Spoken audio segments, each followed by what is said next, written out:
Pengalaman seram di Hotel Samarinda. Cerita ini ditulis oleh akun Twitter yang bernama @prestory.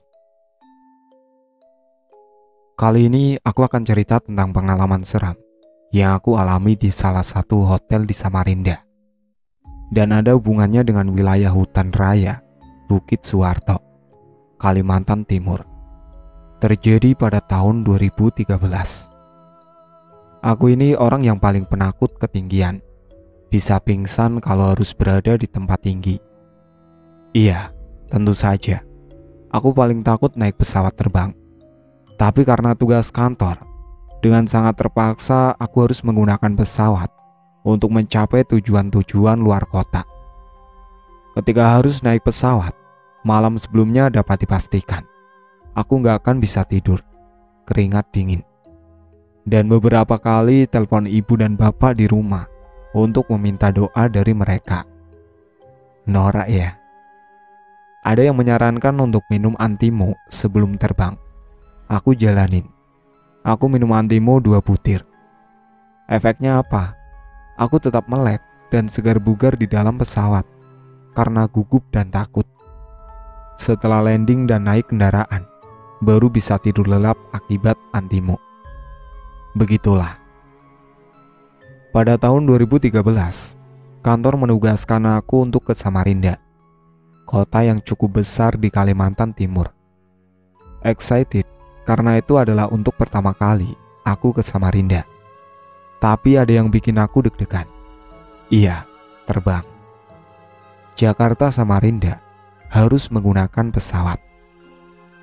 Rabu pagi aku take off dari Jakarta menuju Balikpapan. Waktu itu belum ada pesawat yang langsung ke Samarinda. Tersiksa lahir batin selama 2 jam lebih di dalam penerbangan.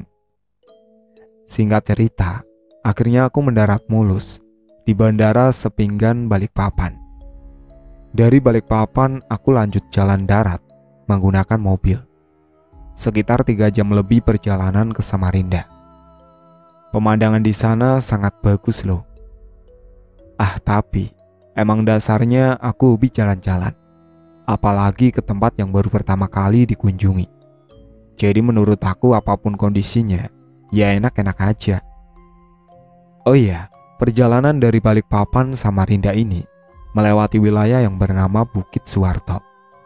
Wilayah ini adalah wilayah hutan raya yang dikelola pemerintah. Hutan rindang yang bagus banget. Aku sangat suka. Mengingatkan aku akan wilayah Ujung Kulon. Aku suka suasananya. Dan sopir mobil mengajak mampir ke warung tahu Sumedang. Nah, enak kan? Di timur Kalimantan, kok malah makan di tahu Sumedang? Tapi tempat ini cukup ramai dan terkenal juga. Teman-teman yang tinggal di Balikpapan atau Samarinda pasti tahu tempat ini, iya kan? Setelah istirahat makan, kami melanjutkan perjalanan dan mulai memasuki wilayah Bukit Suharto. Ketika mobil melintas wilayah itu, aku merasakan suasana yang gak biasa. Banyak cerita di belakangnya. Banyak peristiwa-peristiwa seram yang pernah terjadi. Aku merasakan itu. Dan belakangan aku baru tahu kalau wilayah ini banyak menyimpan kisah seram dan mengerikan dalam sejarah perjalanannya. Kenapa taunya belakangan, Bri? Karena ada peristiwa seram yang aku alami yang berhubungan dengan Bukit Suharto. Dan setelahnya aku cari tahu ada apa sebenarnya. Salah satu yang menarik perhatian adalah adanya peristiwa penyiksaan banyak pekerja paksa Indonesia oleh tentara Jepang pada zaman penjajahan. Kita menyebutnya Romusa.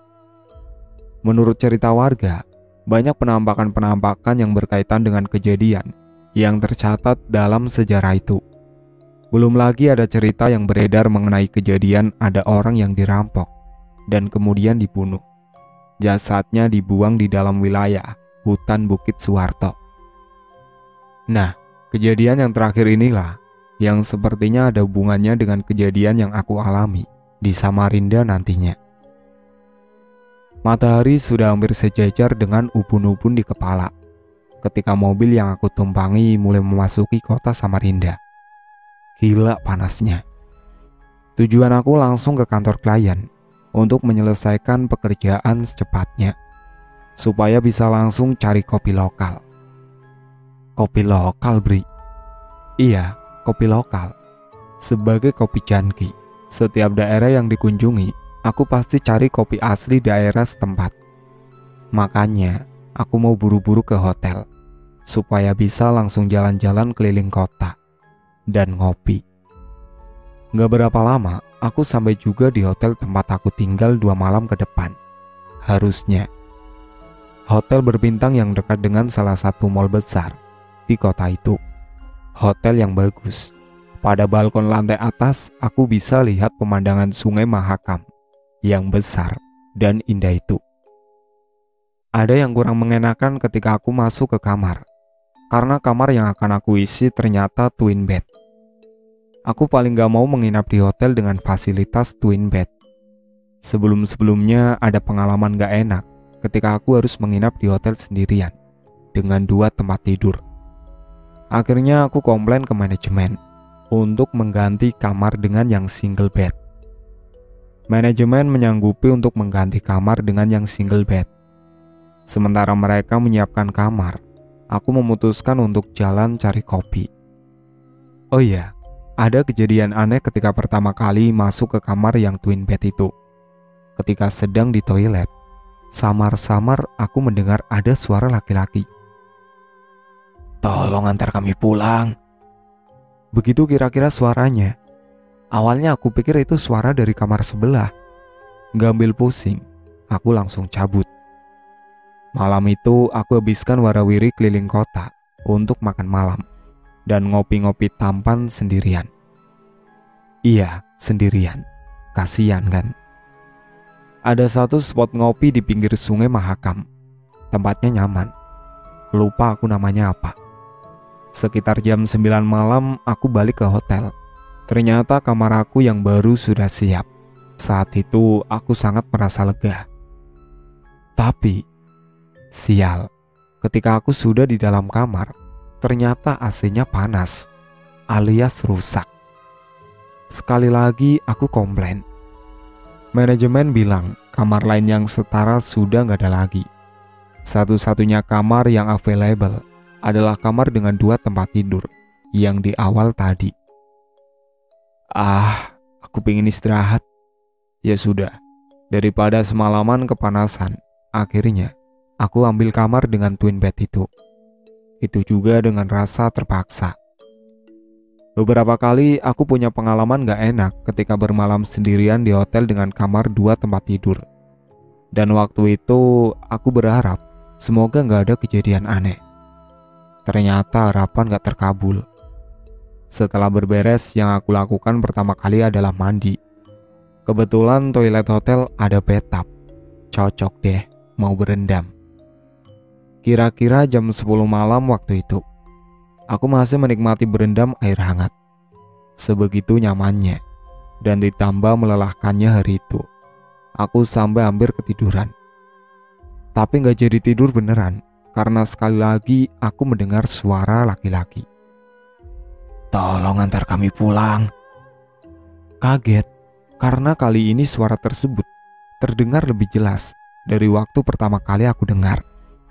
Dan aku yakin suara itu bukan berasal dari kamar sebelah. Terus itu suara siapa? Perasaan aku jadi gak enak. Selesai mandi, aku memutuskan untuk langsung tidur. Gak buka HP atau laptop lagi. Rontok badan aku. Sesuai kebiasaan aku, TV tetap menyala dengan suara kecil. Dan gak semua lampu dalam keadaan mati. Lampu kecil di atas tempat tidur aku biarkan menyala. Aku tidur di tempat tidur yang letaknya dekat jendela. Sementara tempat tidur yang satu lagi gak dibiarkan kosong. Aku letakkan tas pakaian di atasnya. Seperti aku bilang di awal, aku trauma dengan tempat tidur kosong. Yang aku ingat, sebelum jam 12 malam, aku sudah terlelap. Di dalam tidur, aku mimpi seram. Di dalam mimpi, aku didatangi 2 orang laki-laki yang wujudnya cukup menakutkan. Laki-laki pertama berpostur tinggi besar, berpakaian laki-laki normal. Tapi ada yang menyeramkan. Laki-laki ini lehernya hampir putus. Darahnya bercucuran membasahi pakaiannya. Laki-laki yang kedua lebih menyeramkan lagi, dengan postur yang lebih pendek dari laki-laki pertama. Pakaian yang digunakan juga pakaian laki-laki normal. Terus apa yang aneh, Bri? Apa yang seram? Yang menyeramkan adalah laki-laki yang kedua itu berdiri tanpa kepala. Iya, kepalanya gak ada. Di dalam mimpi, aku hanya berdiri diam gak bisa bergerak dan gak bisa mengucapkan kalimat apapun. Aku hanya mendengarkan saja ketika laki-laki yang masih ada kepalanya berkata, "Tolong antar kami pulang." Sebegitu ketakutannya, aku sampai terbangun dari tidur dengan nafas tersengal-sengal. Terbangun, tapi aku gak bangkit dari tempat tidur. Posisi miring ke kiri, menghadap jendela kamar, membelakangi tempat tidur yang kosong. Bisa bayangin ya posisinya. Dan gak seluruh jendela kamar tertutup tirai. Sebagian aku biarkan terbuka, sehingga sebagian kaca jendela terlihat. Nah, ketika masih kaget dengan mimpi yang baru dialami, tiba-tiba pandangan aku menangkap ada yang aneh dari kaca jendela kamar. Kaca itu memantulkan situasi dan keadaan di belakang aku. Situasi di tempat tidur kosong. Karena penasaran, aku coba untuk lebih memperhatikan, lebih fokus. Ternyata dari pantulan kaca itu aku melihat dua orang laki-laki yang baru saja hadir dalam mimpi. Mereka tepat berada di belakang aku. Laki-laki yang pertama posisinya duduk di tempat tidur, menghadap aku. Laki-laki yang kedua berdiri di sebelahnya, tanpa kepala, menghadap aku juga. Kebayang kan? Aku gak berani ngapa-ngapain, badan gemetar ketakutan, membaca doa sebisanya. Di tengah kekalutan, aku memutuskan untuk memejamkan mata. Tapi baru beberapa menit setelah memejamkan mata, telinga kanan merasakan ada hembusan udara hangat, seperti nafas. Ada yang bernafas dekat telinga. Di tengah-tengah kekalutan, tiba-tiba sekali lagi aku mendengar suara berbisik pelan di telinga. "Tolong antar kami pulang." Beberapa detik kemudian, aku sontak langsung berdiri dan memberanikan diri melihat ke arah posisi dua laki-laki itu berada. Mereka udah gak ada. Aku langsung lari keluar kamar dan duduk di balkon hotel. Setelah mulai agak tenang, aku telepon Om Denny. Dalam percakapan telepon, aku ceritakan semuanya dari awal. Dan Om Denny bilang, "Ya udah Bri, kamu antar pulang aja. Kasihan." "Antar pulang kemana Om? Mereka juga gak bilang minta diantar kemana. Pokoknya gak mau Om." Jawab aku agak kesal. "Nanti mereka akan kasih tahu mau kemana mereka pulang. Kamu tinggal ikuti aja," kata Om Denny di akhir percakapan. Inti dari percakapan aku dengan Om Denny adalah mereka benar-benar minta tolong untuk diantar pulang. Pulang kemana? Kenapa minta tolongnya ke aku? Karena mereka menganggap aku cukup kuat untuk mereka jadikan pemandu ke tempat tujuan mereka pulang. Sebelumnya sudah sering meminta pertolongan, tetapi gak ada yang cukup kuat untuk membantu. Itu menurut omongan Om Denny. Wallahu alam. Setelah mulai terdengar alunan suara orang membaca Al-Quran dari masjid-masjid sekitar, aku akhirnya baru berani masuk ke kamar lagi. Terlelap sebentar. Kamis pagi, aku siap-siap untuk melaksanakan tugas kantor di hari terakhir. Rencananya aku akan check out Jumat pagi esoknya, langsung balik ke Balikpapan dan terbang ke Jakarta jam 1 siang. Itu rencananya, tapi pada kenyataannya ternyata gak berjalan sesuai rencana. Ketika aku sampai di lobi hotel, ternyata Pak sopir yang menjemput sudah menunggu. Kami langsung berangkat. Di dalam mobil Pak sopir, yang aku lupa namanya, membuka percakapan yang bikin aku kaget. "Mas Bri, itu tadi temannya ya? Kok gak diajak sekalian?" "Teman yang mana Pak?" tanya aku penasaran. Tadi saya lihat Mas Pri keluar dari lift berdua dan berbincang akrab. Padahal ingat banget, tadi di dalam lift aku sendirian sampai ke bawah. Gak ada orang lain. Baiklah, hari itu aku gak fokus kerja. Badan lemas banget, seperti ada karung pasir di pundak. Rasanya berat. Aku pikir karena memang kurang tidur pada malamnya.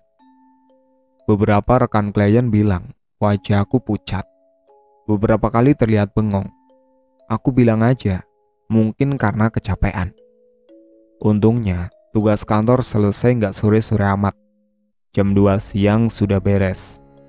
Syukurlah, aku bisa balik ke hotel lebih awal dan mau bayar tidur. Sesampainya di hotel, aku langsung tepar, terlelap tanpa sempat mandi dan ganti baju. Capek banget rasanya saat itu. Di dalam lelapnya tidur, sekali lagi aku bermimpi. Dua orang itu kembali datang. Dan sekali lagi juga mereka bilang, "Tolong antar kami pulang."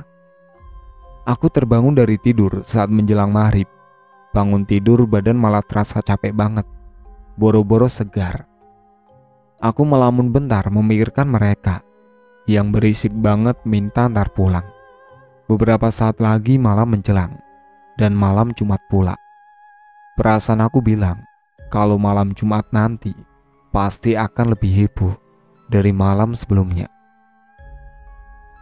Daripada tersiksa lagi semalaman, akhirnya aku memutuskan untuk check out selepas maghrib dan langsung berangkat menggunakan travel ke Balikpapan. Aku cari hotel di Balikpapan aja. Aku mau tenang, gak memperdulikan omongan Om Denny yang nyuruh aku untuk mengantar mereka pulang.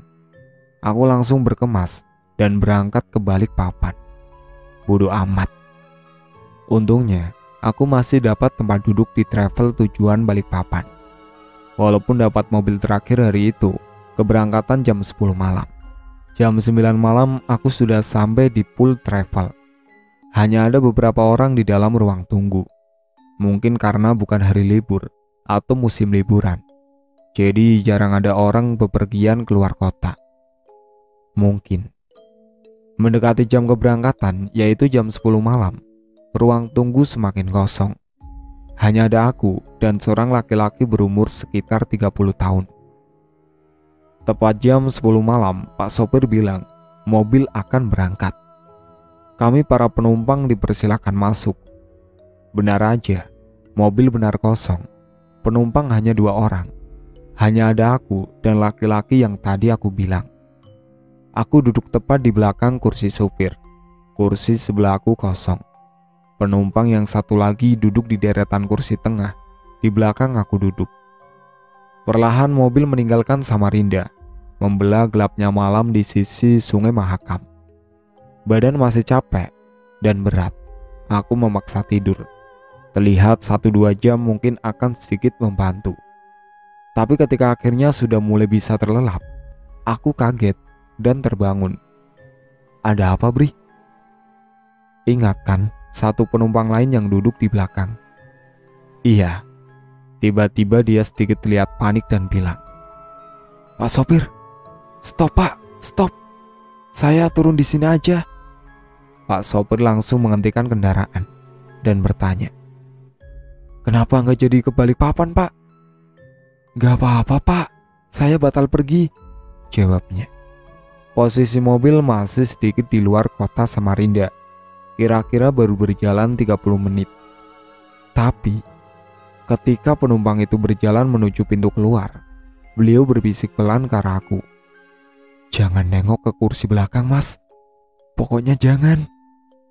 Dia langsung turun setelahnya. Dan akhirnya tinggal aku dan Pak supir yang berada di dalam mobil minibus itu. Langsung banyak pertanyaan di benak aku. Kenapa gak boleh lihat ke kursi belakang? Ada apa di kursi belakang? Kok beliau sampai memutuskan turun di tengah jalan? Ada apa? Aku coba turuti omongan penumpang tadi. Aku gak mau nengok ke kursi belakang. Emang gak berani juga. Takut. Walaupun penumpang hanya tinggal aku sendirian, mobil tetap melanjutkan perjalanan menuju Balikpapan. Begitu lelahnya badan, aku kembali mulai terlelap. Tapi gak lama, mungkin hanya sekitar 30 menit kemudian, aku kembali terbangun. "Sudah sampai mana ini, Pak?" tanya aku ke Pak sopir. "Baru aja memasuki wilayah Bukit Suharto, Mas," jawab Pak sopir. Pantes, aku lihat kanan kiri kok gelap banget, gak ada rumah atau bangunan. Ternyata sudah memasuki hutan raya Bukit Suharto. Waktu itu malam Jumat, suasananya sangat hening dan gelap sekali. Hanya sesekali mobil kami berpapasan dengan mobil lain dari arah berlawanan. Daerah kawasan Bukit Suharto ini pada siang hari pun sudah menyeramkan, apalagi tengah malam dan malam Jumat pula. Ketika Pak sopir memacu kendaraan dengan kecepatan cukup tinggi, aku langsung bilang ke beliau untuk jangan terlalu ngebut dan tetap berhati-hati. Beberapa saat kemudian, di tengah heningnya suasana, hanya terdengar suara mesin mobil yang gak terlalu keras. Tiba-tiba, aku mendengar suara yang sangat tipis. Aku mendengar suara nafas. Suara orang bernafas di kursi belakang. Aku langsung panik karena kursi belakang kan kosong, gak ada orang. Mau nengok ke belakang aku gak berani, belum punya nyali. Aku menarik badan dan duduk agak maju ke ujung kursi, gak lagi bersandar. Gak tahu emang perasaan aku aja atau gimana, tapi sepertinya Pak supir juga melihat sesuatu. Karena aku lihat dari kaca spion, mata Pak sopir terlihat ketakutan. Dan seperti sambil terus membaca doa. Di tengah-tengah mencekamnya suasana, tiba-tiba terdengar suara batuk ringan di kursi belakang. Kira-kira seperti itu bunyinya. Refleks, aku nengok ke kursi belakang, ke arah sumber suara. Dan di kursi belakang, tepat di sebelah kursi tempat aku duduk, aku melihat dua orang yang mendatangi aku di hotel tadi. Dengan penampilan yang sama, yang satu dengan kepala nyaris putus, dengan darah yang membasahi pakaiannya. Yang satu lagi duduk di sebelahnya, hanya badan, tanpa kepala. Langsung lemas badan aku, ternyata mereka ikut. Ya Allah, aku masih ingat detailnya sampai sekarang. Masih ketakutan kalau ingat kejadian ini. Beberapa detik aku berpandang-pandangan dengan dia yang masih berkepala. Beliau tersenyum tipis di dalam gelap. Aku langsung berpaling. Aku panik, ketakutan. Langsung menundukkan kepala. Aku sadar aku memegang dengan kencang pundak Pak sopir dari belakang.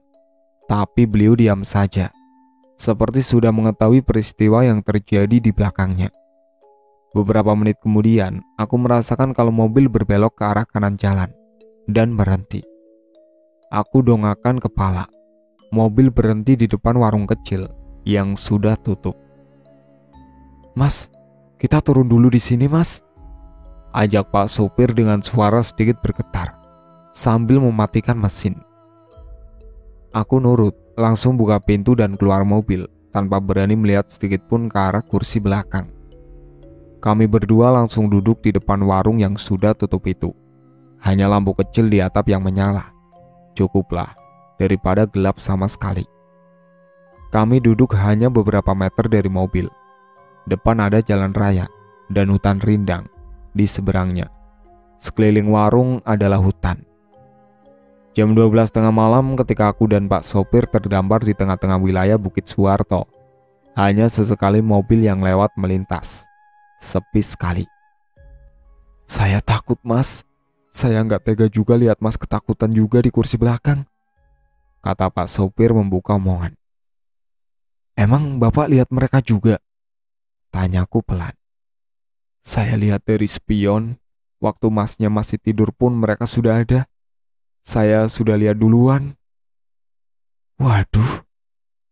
Karena aku nggak mau lama-lama terdampar di situ, akhirnya sekali lagi aku telepon Om Denny. Bodoh amat.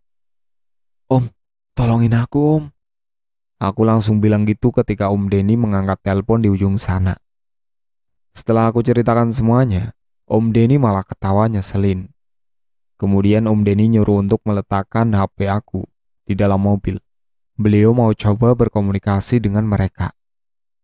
Dengan berat hati aku turuti kemauannya, tanpa melihat ke kursi belakang. Aku letakkan HP di kursi tengah mobil. Setelah itu aku tutup pintu dan kembali ke tempat semula. Cukup lama Om Denny berkomunikasi. Aku hanya bisa menunggu dengan sabar dan penasaran. Sekitar 15 menit kemudian, tiba-tiba pintu mobil terbuka dengan sendirinya. Aku dan Pak sopir melihat dalam diam 1000 bahasa. Kemudian tiba-tiba, terlihat 2 orang keluar dari mobil. Orang yang tanpa kepala turun belakangan. Mereka berjalan pelan menuju jalan raya dan menyeberanginya. Aku dan Pak sopir melihat kejadian itu semua, sampai mereka berdua menghilang di rindangnya hutan raya Bukit Suharto. Setelah tenang, aku langsung ambil HP, dan aku kembali bicara dengan Om Denny. Udah Bri, mereka udah pulang. Kamu gak usah takut lagi. Langsung lanjutkan perjalanan ke Balikpapan sekarang ya. Hati-hati. Itu kata Om Denny. Kira-kira apa yang Om Denny bilang ke mereka? Aku sih gak tahu. Aku langsung aja ajak Pak sopir untuk melanjutkan perjalanan menuju Balikpapan. Kali ini aku gak mau duduk di belakang. Aku duduk di sebelah Pak sopir. Di dalam perjalanan, Pak sopir cerita kalau beliau ini ternyata sudah hampir 20 tahun jadi supir travel Balikpapan Samarinda. Jadi setiap ada kejadian heboh di Bukit Suharto, dia pasti tahu. Terus dia bilang, sekitar 1 tahun sebelumnya, terjadi pembunuhan di wilayah Bukit Suharto. Ada mobil yang dirampok. Seorang penumpang dan supirnya dibunuh. Salah satunya ada yang kepalanya dipenggal sampai putus. Sebelum dibunuh, korban menginap di hotel tempat aku menginap di Samarinda itu, tanpa pernah check out karena keburu meninggal. Kira-kira begitu cerita dari Pak sopir. Entahlah kalau mengenai kebenarannya, aku nggak tahu. Sesampainya di Balikpapan, aku langsung menginap dan beristirahat dengan aman dan tentram di hotel dekat Bandara Sepinggan. Besok paginya aku pulang ke Jakarta. Perjalanan yang menegangkan. Sekian cerita kali ini. Sampai jumpa di cerita berikutnya.